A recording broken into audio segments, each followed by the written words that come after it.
Since I'm trapped by these school buses, let's talk about the Kamala derangement syndrome. I am going to call it at this point that there is some kind of mental illness that I'm calling the Kamala derangement syndrome. So what is Kamala derangement syndrome? First of all, let's start off for the new subscribers or new people and let them know I am not a fan of Kamala Harris. I don't trust her. I don't think she's going to do much. I think she's a weak politician. I think she is a far better option than Donald Trump. But Donald Trump sets the bar below the floor, so that's not saying much, right? So I'm not here caping for Kamala Harris. If I'm caping, what I'm caping for is sanity and logic and truth, right? So what is the Kamala derangement syndrome? So I don't like Kamala for factual reasons, based on logic more than feelings. It's not just, I just don't like her, right? Because I have a problem with a woman being a president or a black woman being a president, or I just don't like Kamala, or I don't like Democrats, or whatever it is. I'm not basing it on my emotions and my feelings. Now, obviously, I am a human being, so some feelings are involved, but that's not the primary factor. For example, I feel like she is very fake. I have a strong feeling that that's accurate. When I look at her body language, the tone of her voice, she just doesn't sound very genuine, right? But I wouldn't base my dislike of her just based on that one thing. Although that is something pretty solid because I get a very strong signal every time she talks, right? But let me contrast someone like myself who has a rational dislike for Kamala Harris versus those who have derangement syndrome. In contrast to me, observing her actions, observing her track record, and critiquing the actual truth of who she is and what she's done and how she got to where she's at, right? So I examine the truth of the matter, and I don't like the picture that it paints, right? But the people with the Kamala derangement syndrome, they're not basing their dislike of her based on reality. And also, and it's a critical factor, they don't care about reality. So for example, let's say someone really believes right now in October of 24, that Kamala has no policies, right? She has no policies whatsoever. Let's say someone genuinely believes that, right? With Kamala derangement syndrome, I gave this woman a go. I don't know what she's waiting on. Now people are backed up, trying to be nice. Anyway, so there are people who genuinely might, for whatever reason, not be aware that she has policies, right? And I'm going to show you the difference between someone that just doesn't like her, but in a rational way, versus someone who has Kamala derangement. If they didn't know about her policies, right?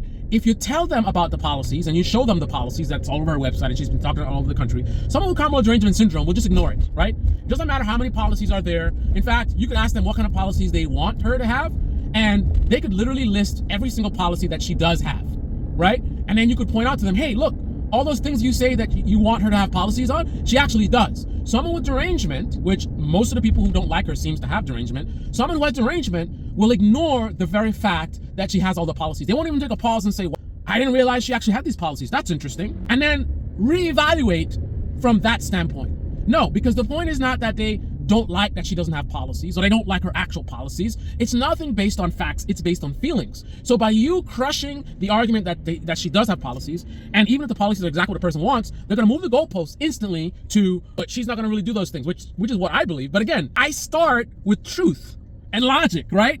I look at her track record, I look at the party that she's part of, I look at history, and I challenge the reality, which is she does have policies. I've looked at the policies. I've come to an opinion on whether I like the policies or not, right? And then my conclusion is, but I don't think she's gonna do it. So I'm already there, right? I don't have Kamala derangement, right? So therefore, actually, I'm curious to know the truth. So I pay attention, I listen to what she has to say, I look at her policies, and then I come to my conclusion based on these facts and evidence, right? Whether I like what she's saying, what she's doing, what she's promising, what her policies are, and also who she appears to be, right? That's where I come to my dislike. But you have people who don't even know anything about her, don't even care to know anything about her, not looking to, not checking anything. And again, even if you go and you present stuff about her that contradicts some of the stuff they're complaining about, it won't change their mind, and they won't, because again, it's not about they actually have a problem with something substantive about her, right? It's not about logic, it's not about facts, it's about Kamala, I hate Kamala, Kamala, oh, she's a DEI, oh, Kamala, of the talking points of the media they consume, right? So if you're a right-winger, you're watching right-wing media, it just so happens that you don't have an original thought. You can't bring an original thought to the conversation. Not only are you presenting the same old ideas that's presented by right-wing media, you're literally using their exact same words. You're not even paraphrasing. right? So it's like Israel has a right to defend itself, right? So even if you have the genuine sentiment, you feel yourself, your independent thought is that Israel has a right to defend itself, but you're using literally the exact phrase that they've been pushing out as a propaganda, right? Why do you use Gillette? Because Gillette is the best a man can get. Why did you buy Ford? Because Ford is built tough. Like, really? So you don't have any unique, like you bought a Ford and your father had a Ford, or, you know, my Fords have always been great for me, or something like that. No, your thing is, Ford is built tough. Literally the slogan from Ford Motor Company marketing campaign. That's your defense of Ford. That is how the people who don't like Kamala, that is how they speak. They literally use the same exact words and phrases. They're not even at the level of paraphrasing, right? So it's not an original thought. They're fed these ideas and they just go around repeating them like little robots, little sheeps, right? That's why they don't like Kamala, because whatever Ben Shapiro says, I shouldn't like Kamala, or whatever Revolutionary Blackout Network, whatever their talking points are, that's the reason why you don't like Kamala Harris, right? I think, again, the critical detail of what differentiates someone who has a genuine, like, not liking of Kamala Harris based on reality, based on their own independent thoughts, right? The difference between the two is that the person that has an actual problem with her and is not just being emotional, not just being a sheep, right? They have original thoughts. They might have a critique about her that I haven't heard before. Or if it's something I heard before, they're not literally using the exact same words that has been fed to them, right? And also, again, a critical detail is a lot of them, they're saying stuff that's wrong, right? She doesn't have policies. She does have policies, right? She doesn't answer questions. She does answer questions, right? Yes, she certainly dodges questions, but if your whole thing, like if I'm listening to you and if I take what you're saying, if what I get from you is that she's just an airhead and she never answers any questions and she doesn't have any policies and no substance, right? That is false. That is not accurate, right? She does have policies. She's not an airhead. She's clearly intelligent. She's clearly an accomplished person, right? But like I said, there's actual critiques, right? Like my critique is my own. I'm not just repeating words from like MSNBC or right-wing media, right? I personally feel she's a weak politician. That's my personal thoughts, right? And how did I come to this? It's not a knee jerk, like, oh, I just don't like her. No, I look at her track record. And I look at her track record in reality, right? For example, people who say, you've been in power for 4 years, and why you haven't? I mean, she's the vice president, right?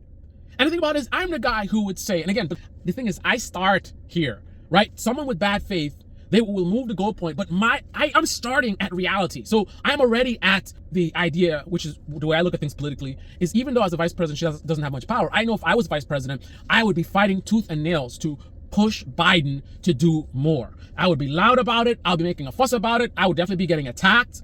People may say I'm a disloyal vice president or whatever. There would be a lot of noise coming from me fighting for, you know, getting more done, right? But that's my personal style. That's not her style, right?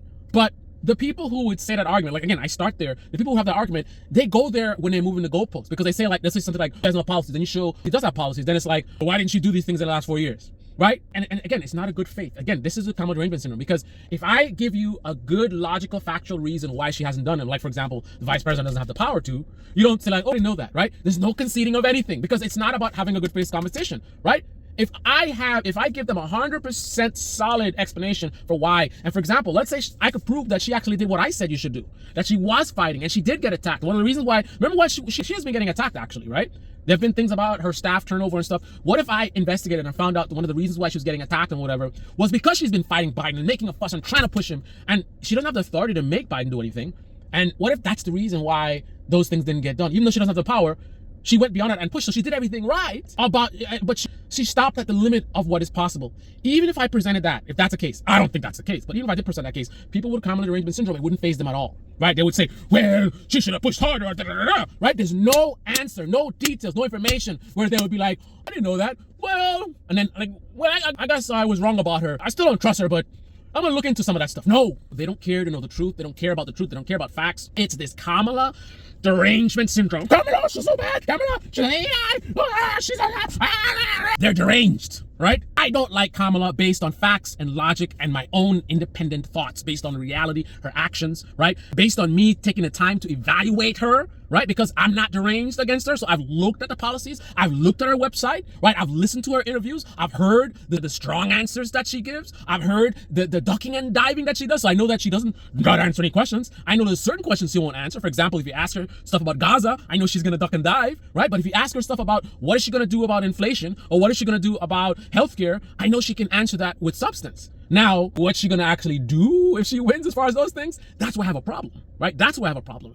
right? I know she has policies. I think the policies are good. I mean, having a good policy is a separate factor from good execution of those policies, right? So there's two different things. She can have a good policy, right? But then she has to actually try to implement those policies, right? And then she has to actually be successful in implementing the policies. But then she has to also be successful in implementing them properly, right? Because you can have a good policy in terms of fundamentally a good idea, right? It's something that's really good, but you go out there with a draft, and that's what the Democrats tend to do. They have good ideas. They have things that are substantive, things that are really important for the American people and can really help a lot of people, right? But then sloppy execution, then there's a lack of criticism, right? Because the only criticism is bad faith from right-wing media, right? The progressives are just really just like, champion them, right? And then you have, again, everyone who's critiquing it generally just bad faith. So they just ignore all the critiques because the critiques all come from bad faith actors, right? So then they go and the policies are badly executed and it causes damage, right? And it's a huge blind spot for, like, you know what I mean? Like, I can challenge her based on substance, based on reality, based on what's actually happening, right? But again, the derangement syndrome people,